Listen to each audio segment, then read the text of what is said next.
واللہ ما طلعت شمس ولا غربت. کافی پہلے کی بات ہے، مجھے امریکہ کی ایک ریاست میں جانے کا موقع ملا. اس کا نام ہے واشنگٹن.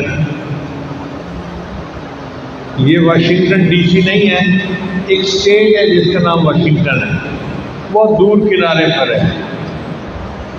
میں نے بیان کیا تو مسجد کے صدر مجھے کہنے لگے کہ حضرت ایک انگریز عورت ہے، مسلمان ہوئی اور وہ بڑی پکی مسلمان ہے. اس کی نماز کو دیکھ کر ہماری مسلمان عورتیں جو ہیں اپنی نماز کو ٹھیک کرتی ہیں. وہ اتنے خشوع و خضوع سے نماز پڑھتی ہے اور وہ آپ سے کچھ سوال پوچھنا چاہتی ہے جو سائنس کے متعلق ہے. میں نے کہا ٹھیک ہے. چنانچہ وہ خاتون پردے کے پیچھے بیٹھ گئی اور اس نے تقریباً 1 گھنٹہ سوال پوچھا.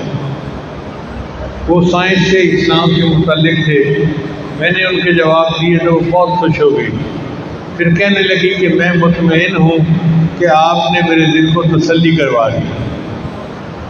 میں نے کہا کہ اچھا، آپ نے مجھ سے اتنے کویشچن پوچھے ہیں، ایک کویشچن میں بھی آپ سے پوچھنا چاہتا ہوں. کہنے لگی کون سا؟ میں نے کہا یہ بتائیں کہ آپ شروع میں کون تھیں؟ کہنے لگی میں عیسائی تھی. تو پھر آپ مسلمان کیسے ہوئی؟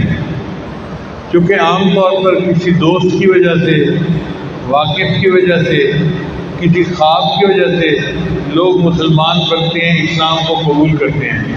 میں وہ وجہ جاننا چاہتا تھا کہ اس اسلام لانے کی وجہ کیا بنی. تو جب میں نے کویشچن پوچھا تو وہ کہنے لگے جی میرے اسلام لانے کی وجہ بیت اللہ ہے. میں حیران ہوا. میں نے کہا وہ کیسے؟ کہنے لگی کہ ہماری کمپنی نے جدہ میں آفس کھولا اور انہوں نے کہا کہ جو بندہ وہاں جانا چاہے گا ہم اسے رہائش دیں گے، اچھی تنخواہ دیں گے،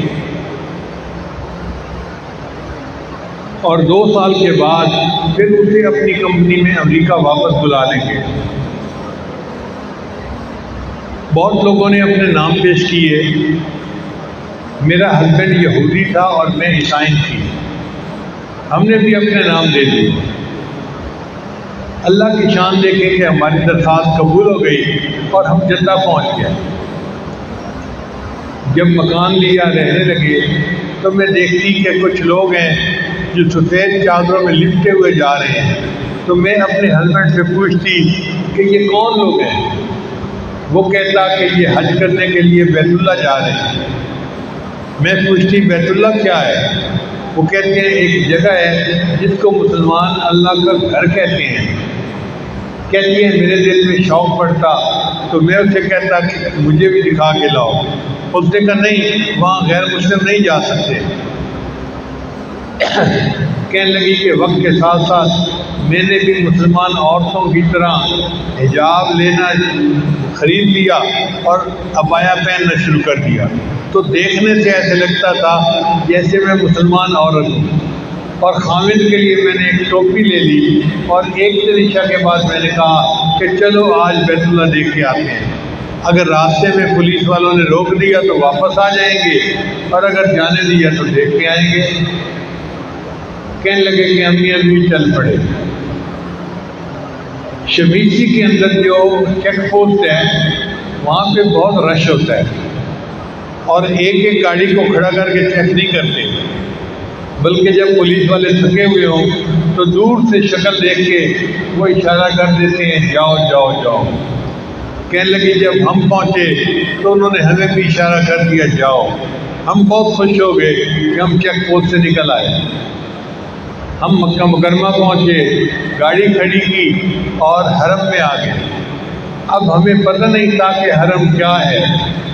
ہم دوسرے لوگوں کو دیکھ کے جیسے وہ کر رہے تھے ویسے کرتے کرتے حرم کے اندر داخل ہوئے اور بالآخر چلتے چلتے مطاف میں آ پہنچے. کہنے لگی جب مطاف میں پہنچے تو ہم نے نظر اٹھا کے دیکھا تو سامنے بیت اللہ تھا. بیت اللہ کی اتنی نورانیت تھی، اتنی برکت تھی کہ ہماری آنکھیں کھلی کی کھلی رہ گئیں.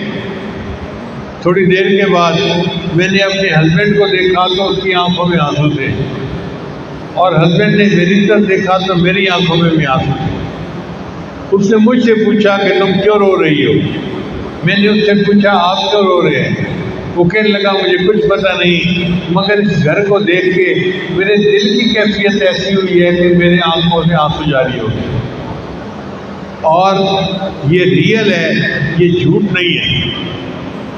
کہنے لگی میرے خاوند نے کہا کہ یہ ریئل ہے، تو میں نے اس سے کہا اگر یہ ریئل ہے تو پھر ہم بھی مسلمان بن جاتے ہیں۔ ہم نے بیت اللہ کو دیکھ کر کلمہ پڑھا، مسلمان بن گئے، ہمیں کسی بندے نے اسلام کی دعوت نہیں دی۔ اب آپ اندازہ لگائیے کہ جس جگہ کی برکات ایسی ہیں، انوار ایسے ہیں کہ غیر مسلم اس پر نظر ڈالے تو اس کو اسلام کی نعمت نصیب ہو جاتی ہے، اگر مسلمان اس پر نظر ڈالے گا تو اس کے دل کی نورانیت کا کیا حال ہے۔